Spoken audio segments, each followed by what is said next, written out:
Salut, ici Maps! Aujourd'hui, je vous parle du livre La Guerre des Tinwé, premier tome, Les Quatre Nili.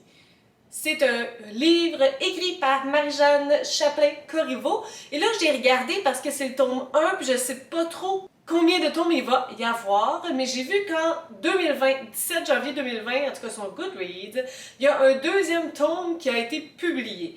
Donc, je sais pas si c'est une duologie ou s'il y en a d'autres qui s'en viennent, mais pour l'instant, je vous parle du premier tome.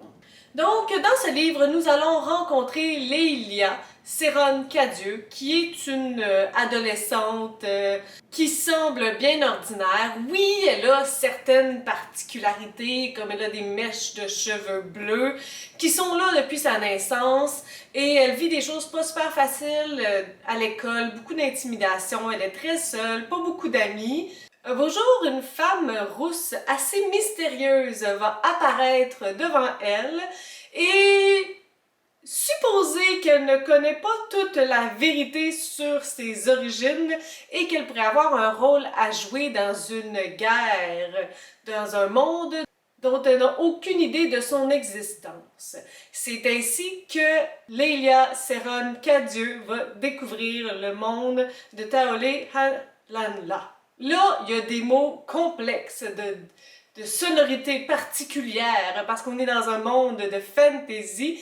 Donc, si je prononce ça tout croche, je m'excuse. Même dans ma tête, ça devait pas sonner de la bonne façon. Alors, je suis embarquée dans ce livre-là tout de suite après avoir terminé Azura. C'est rare que je m'embarque dans deux livres fantastiques, fantasy back-à-back, parce que je trouve ça difficile d'entrer dans un nouvel univers après en avoir quitté deux univers fantastiques, je vous dirais bien. Mais ici, j'ai vu vraiment une grande différence. Si vous voulez comparer un univers fantastique soft, Azura, c'était plutôt ça. Très léger, avec un petit peu de magie, oui, des créatures, mais rien de complètement inventé ou complètement hors de notre zone de confort, même si moi, je me considère pas comme quelqu'un qui aime énormément le surnaturel ou les créatures surnaturelles, mais ici, on embarque littéralement dans un monde de fantasy, un monde qui n'a pas les mêmes lois que notre monde ici, et c'est avec Léilia qu'on va tout découvrir. Commençons par l'écriture, par la façon dont le livre est construit. Ce sont les éléments que j'aime aborder en premier. Donc, la première chose qu'on rencontre, c'est l'écriture. L'écriture de Marie-Jeanne, elle est super agréable, super douce, super facile à lire et assez addictive. Et c'était, ma foi, super important parce qu'on embarque dans un monde dont on ne connaît absolument rien. Donc déjà que les noms des villes, les noms des personnes, la terminologie, elle est complètement nouvelle. Si en plus l'écriture était pénible ou ardue, ça empêcherait tout bonheur subséquent à cette lecture-là. Donc le fait que l'écriture était aussi fluide, ça l'a beaucoup aidé à vouloir comprendre le monde, comprendre qui sont les créatures, c'est quoi que ça veut dire cette terminologie-là. Et d'un autre côté, Marie-Jeanne a quand même fait un travail incroyable afin de nous répéter qu'est-ce que ça voulait dire, les Nili, les Tinwé, pour qu'on puisse bien assimiler cette terminologie-là, parce que forcément, au début, c'est un peu flou pour nous, comme c'est assez flou pour Léilia aussi. C'est toujours intéressant pour moi d'embarquer dans un monde avec un protagoniste qui n'a aucune idée de ce monde-là non plus. Ça peut sembler assez commun comme procédé, mais je trouve que malgré tout, c'est une bonne porte d'entrée parce qu'on peut pardonner au personnage de ne pas savoir. D'ailleurs, à un moment donné, elle sait pas comment dire Maralouine, puis il y a vraiment comme une explication de comment le dire. J'ai trouvé ça succulent. Pour ce qui est de la narration, on est quasi en totalité dans la tête de Léilia. Il y a certains moments qu'on lit en fait une partie de son journal intime. Ce que j'ai trouvé intéressant, ça variait un peu le rythme. Puis il y a certaines parties aussi que c'est pas elle qu'on suit, mais très peu. Donc on est en majorité avec notre protagoniste Léilia. Embarquons dans les personnages et dans tout ce qui tourne autour. Forcément, Lorsqu'on découvre qu'on appartient à un autre univers, il y a différents tropes, je sais pas c'est quoi l'équivalent en français, différentes manières de le faire qui peuvent être plus ou moins popularisées. Ici, on a un enjeu par rapport à la famille, donc la femme rousse va dire à Lélia: va donc voir tes parents, peut-être qu'ils vont devoir te dire la vérité. Puis là, vous faites probablement des scénarios, je vais pas vous donner ça tout cuit dans le bec, mon but c'est plutôt que vous le lisiez et que je vous raconte tout ce qui s'est passé. Mais je dois vous dire qu'il y a comme une certaine petite twist à ça qui a fait en sorte que toutes mes craintes, mes inquiétudes par rapport à ce trope très connu se sont comme évaporées. J'ai trouvé que la twist apportait quelque chose de beaucoup plus réaliste, puis je pouvais comprendre pourquoi les parents n'avaient peut-être pas dit la vérité. Tu sais, ça donnait une explication plausible, et ça, dans la vie, ça me plaît. Donc Lélia, c'est un personnage qui s'en va dans un nouveau monde dont elle ne connaît absolument rien, qu'elle n'a jamais entendu de sa sainte vie. Et là, un autre danger, souvent, c'est que le personnage arrive, puis même s'il y a 16 ans de vie humaine, là, lui, là, il connaît tout ça, il est bon déjà, puis tout, puis tout. Et là, j'ai vraiment ressenti l'effort soutenu de l'autrice pour nous faire comprendre qu'il n'y avait rien d'évident, puis qu'il n'y avait rien de facile, même pas le fait d'arriver dans un nouveau monde puis d'y croire. Le cheminement psychologique de Lélia était fascinant. Comme je trouve ça vraiment intéressant, c'est quoi ce nouveau monde-là, mais en même temps, comme est-ce que c'est vrai, est-ce que ça se peut, est-ce que je rêve? Il y avait vraiment un doute, puis qu'elle l'a pas juste accepté très facilement, j'ai trouvé ça vraiment plausible. C'est dans mes cordes, lorsque tout se tient, lorsque je peux croire que si ça arrivait, c'est comme ça qu'on réagirait. Même si elle avait une vie pas facile sur le monde des humains, même si elle avait pas vraiment d'amis, oui, ça lui faisait un peu plaisir de sortir de cet univers-là puis de voir qu'il y avait un échappatoire, mais non, elle le prenait pas facilement, parce que veut pas, il y a comme un deuil. Donc ça, j'ai aimé ça. Lélia, c'est un personnage que j'ai bien aimé suivre tout au long de l'histoire. Je me suis demandé si c'était plutôt young adult ou jeunesse, puis je vous dirais que j'ai ressenti le jeunesse dans plusieurs éléments, particulièrement autour des relations entre les personnages. Et là, j'aimerais vous faire un petit parallèle avec le livre de Maxime Poulain, la série L'Entremonde. J'ai vraiment ressenti des similarités par rapport aux relations entre les personnages. Donc, Lélia se fait rapidement des amis, et rapidement un amoureux. D'ailleurs, le coup de foudre, je l'avais pas vu venir. Je trouvais tellement Lélia toute réfléchie tout au long de l'histoire que ça, on dirait que j'y ai pas cru du début jusqu'à la fin.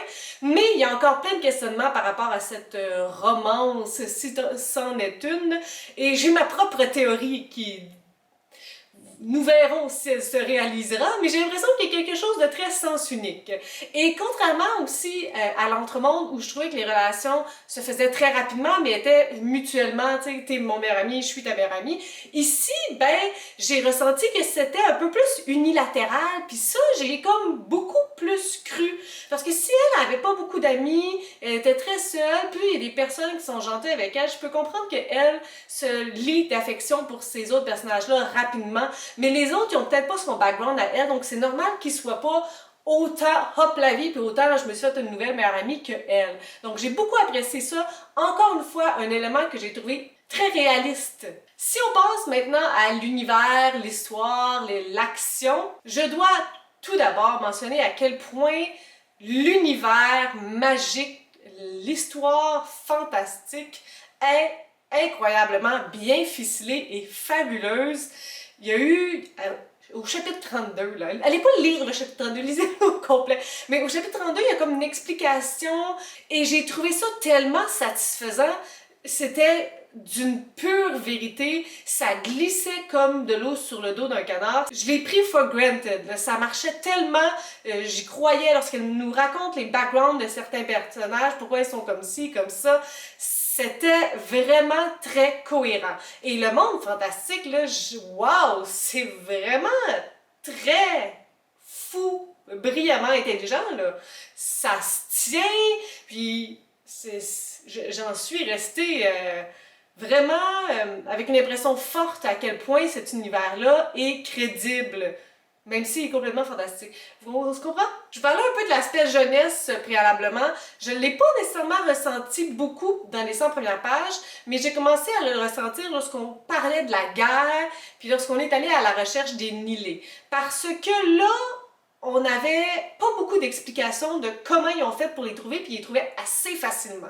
C'est pas quelque chose de mal lorsqu'on écrit du jeunesse, c'est le but que ça soit pas trop complexe, mais mon Dieu que j'aurais aimé ça, avoir une version de ce livre-là, mais adulte, là, que ça soit comme comment ils ont réussi à trouver ces informations-là, puis que ça soit hard, puis que ça soit difficile, puis qu'il y ait un aspect psychologique, mon Dieu, là.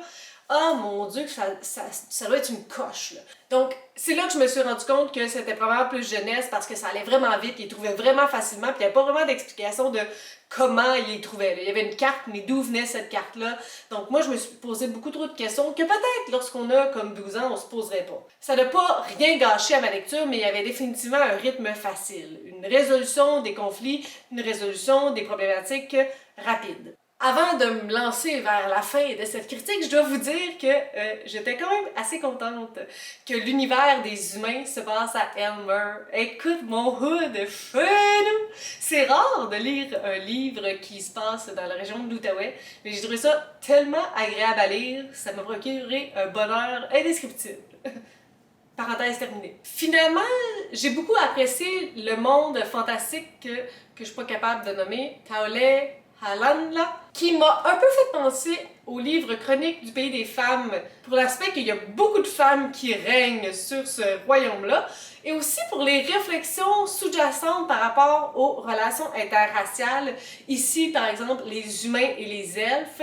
Donc, il y avait comme une réflexion que c'est pas permis dans ce monde-là, pourquoi, comment ça devrait être permis. Et ça m'a beaucoup fait penser à un certain contexte actuel dans le monde des humains. Si on veut faire un parallèle de peut-on juste s'aimer, peu importe d'où on vient, peu importe qui l'on est.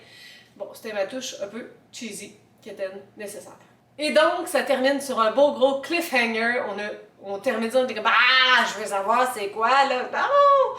On a juste envie de se garrocher pour aller chercher le deuxième tome. Donc, vraiment un roman efficace.